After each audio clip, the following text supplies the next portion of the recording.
In this video, we're going to provide more information on loan interest, payment, deferment, discharge, and default. First, let's learn what happens if your Fast Track grant becomes a loan. If your grant becomes a loan, you will be responsible for repaying the outstanding balance, that is the amount of your original balance that remains after any reductions for employment have been made with interest. Interest will begin to accrue. You will receive a repayment schedule, and you will need to make payments until the loan is paid in full. Payments will be considered delinquent if they aren't received within 10 business days of the due date. The loan will go into default if you fail to make 3 consecutive payments. You may qualify for a temporary deferment or permanent loan discharge. Your interest rate will be the interest rate for the federal direct subsidized undergraduate loans in effect at the time you enter your first Fast Track program.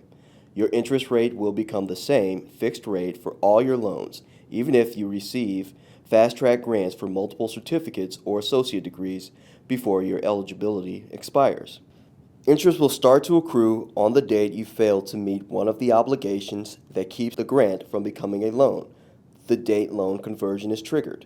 Interest will continue to accrue until the loan is paid in full, but it may be temporarily suspended if you qualify for a deferment, which we'll cover later.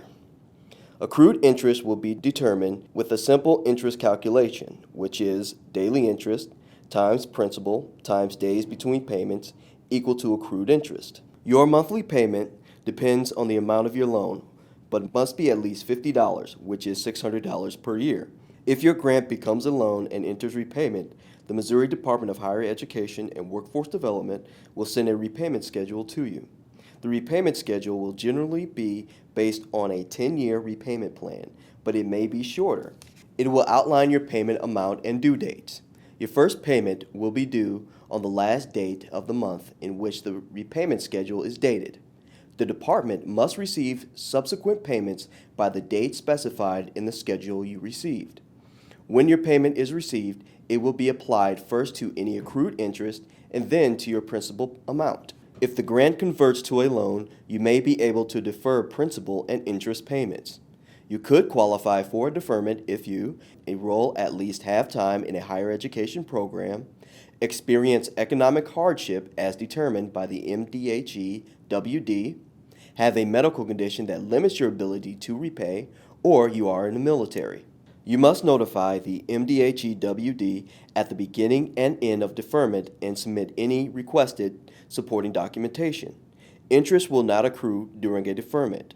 If you choose to make payments during this time, they will be applied first to any interest that accrued before the deferment began and then to the principal. Your loan may be discharged for one of the following reasons. This means you would no longer be responsible for repayment. You or your spouse or child becomes totally and permanently disabled as certified by your physician, or you or your spouse or child dies. The discharge would be effective immediately upon approval from the MDHE-WD. You can request a loan discharge by submitting a written request. Your loan will be in default if you fail to make 3 consecutive scheduled payments. MDHE-WD will notify you of the default by certified mail to your last known address, so it's important to keep records updated. If you do default, there are a number of consequences. All principal and interest owed will be due in full immediately unless you make repayment arrangements with MDHE-WD within 30 days of the date on the certified notice. You will receive a revised repayment schedule based on the new repayment arrangements. MDHE-WD may also pursue legal remedies to collect on the loan, including but not limited to reporting the default on national credit bureaus.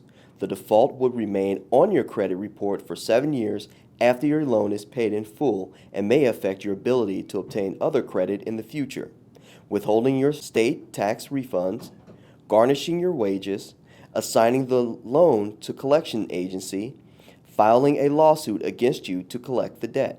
You may also be responsible for reasonable collection costs, including attorney fees, court costs, and other fees. To remove your loan from default, you must have made satisfactory payment arrangements within 30 days of the date on the certified notice, and make 3 consecutive on-time payments that are at least the minimum amount indicated on the revised payment schedule you received after making the satisfactory repayment arrangements. For further information, email info@dhewd.mo.gov or call our 800 number.